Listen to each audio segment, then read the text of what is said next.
ভারতবর্ষকে ইংরেজরা 200 বছর ধরে শাসন ও শোষণ করে গেছে। ইংরেজরা শুধুমাত্র নিজেদের মুনাফা কিসে হবে তা দেখত। এর মধ্যে একটা অধ্যায় হলো বাংলার ইংরেজদের নীল চাষ।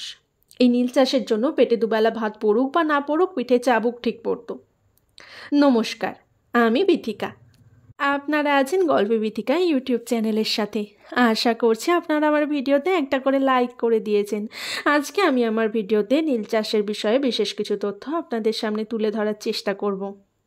ইংরেজরা এই নীল চাষের ব্যাপারে জেনেছিল 16 শতকের দিকে, কিন্তু ভারতবর্ষে এই নীল চাষ কয়েক হাজার বছর ধরেই হয়ে আসছে, তবে সেটা তুলনামূলকভাবে অনেকটাই কম। এরপর পর্তুগিজরা ওয়েস্ট ইন্ডিজ দখল করার পর সেখানে উট নামক এক ধরনের গাছ থেকে নীল উৎপাদন শুরু করেছিল। ওয়েস্ট ইন্ডিজের কালো চামড়ার মানুষদেরকে কৃতদাস বানিয়ে এই ব্যবসা শুরু হয়েছিল। ওদিকে পর্তুগিজদের দেখা দেখি এই ব্যবসায় নেমেছিল ওলন্দাজ এবং ইংরেজরা, কিন্তু ওলন্দাজদের নীলের গুণগত মান ছিল খুবই ভালো, তাই ইংরেজরা ওলন্দাজদের নীলের গুণগত মানের কাছে ঠিক টিকতে পারল না। ভারতে আসার পর 1757 সালে যখন ইংরেজরা পলাশির যুদ্ধে জয়লাভ করলো, তখন সমগ্র ভারতবর্ষ দখল করে নিল। তারা দেখল ভারতের মাটি অত্যন্ত উর্বর এবং নীল চাষের জন্য একেবারেই উপযুক্ত। আর তাছাড়া ভারতের চাষিরা ভীষণই সহজ সরল প্রকৃতির, তাই তাদেরকে বোকা বানিয়ে কম টাকায় প্রচুর কাজ করিয়ে নেওয়া যাবে।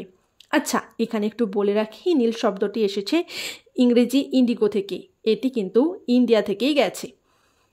বাংলায় গড়ে উঠতে থাকলো ছোট ছোট নীলকুঠি। প্রথমের দিকে তো এই নীল চাষ নিয়ে কোনো সমস্যাই হচ্ছিল না, কিন্তু যত দিন যেতে লাগলো তত ইংরেজদের লোভও বেড়ে যেতে থাকলো। ওই সময় ইউরোপে প্রচুর নতুন নতুন কলকারখানা গড়ে উঠতে থাকলো, আর ওই কারখানায় তৈরি হতো কাপড়। তা বেশ ভালোই জনপ্রিয়তাও পেয়েছিল বাজারে। যেহেতু ওই কাপড়ের সৌন্দর্য বাড়াতে নীলের প্রয়োজন হয়, সেজন্যই 18 শতকের দিকে নীল চাষের চাহিদাও বেড়ে গিয়েছিল। বহু ইংরেজ ওই সময় ভারতে চলে এসেছিল, আর চাষিদের কাছ থেকে জমির লিজ নিয়ে শুরু করলো নীল চাষ।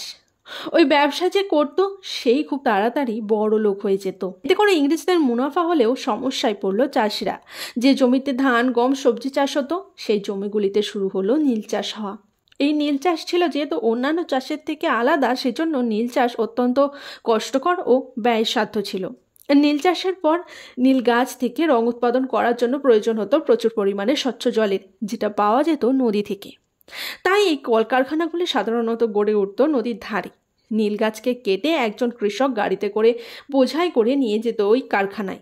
এরপর যখন কারখানায় নিয়ে যেত নীল গাছ, তখন ওই কারখানা থেকে একজন কর্মচারী একটি 6 ফুটের চেন দিয়ে নীল গাছকে আটকে দিত এবং মেপে নিত। এইখানে কিন্তু এক বিশেষভাবে কারচুপি করা যেত। ওই কর্মচারীকে ঘুষ দেওয়া হতো, তাহলে যদি একটু কম সংখ্যক গাছ দিয়েই এক আঁটি করে নেওয়া যেত। কি ভাবছেন, এতে নীল চাষিদের লাভ হতো? আরে না না, ওই কলকারখানার কর্মচারীদের ওপর নির্ভর করতো একজন কৃষক কত টাকা পাবে। মানে ওই 4-6টা আঁটি হলে তাতে অন্তত 1 টাকা পেত। এরপর বিভিন্ন পদ্ধতিতে গাছ থেকে নীল বার করা হতো, যেগুলিকে দেখতে কিছুটা সাবানের মতো। বিঘা প্রতি 8টা করে সাবানের টুকরো পাওয়া যেত নীলের। সে সময় কলকাতার বাজারে 40 কেজি নীলের দাম ছিল 200 টাকা, আর চাষ করতে খরচ হতো 30 টাকা। তাই বাদ বাকি 170 টাকা যেত নীলকরের পকেটে। আর যে নীল চাষে ছিল তার কাছে যেত মাত্র 2 টাকা 8 আনা।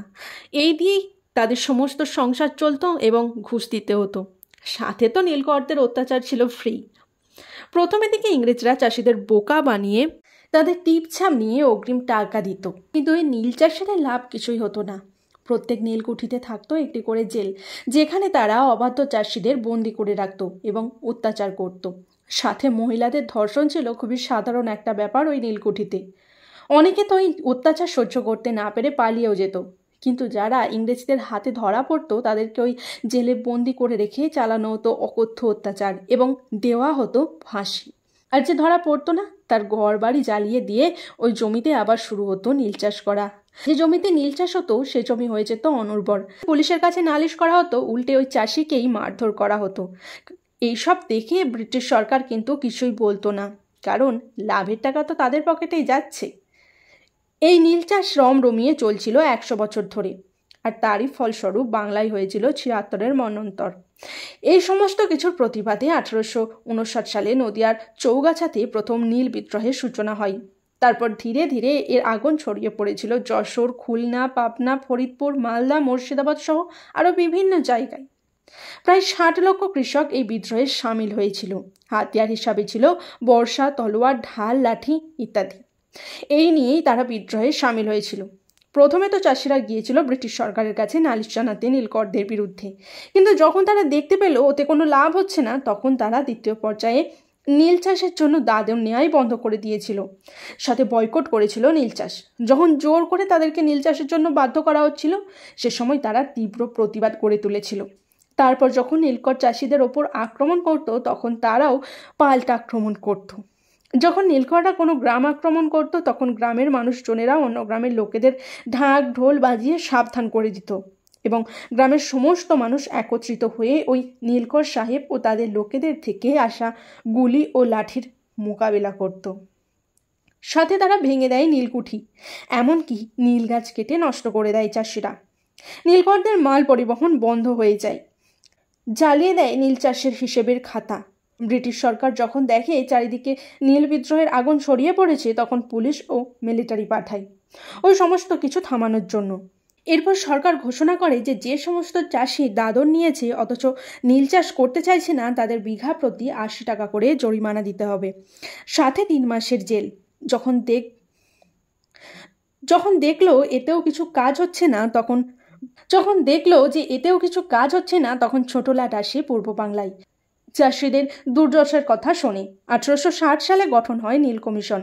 এরপর নীল কমিশন সমস্ত কিছু খুঁটিয়ে দেখে। তারা জানায় নীলকর সাহেবদের ব্যবসার অপরাধজনক এবং অত্যন্ত ক্ষতিকর।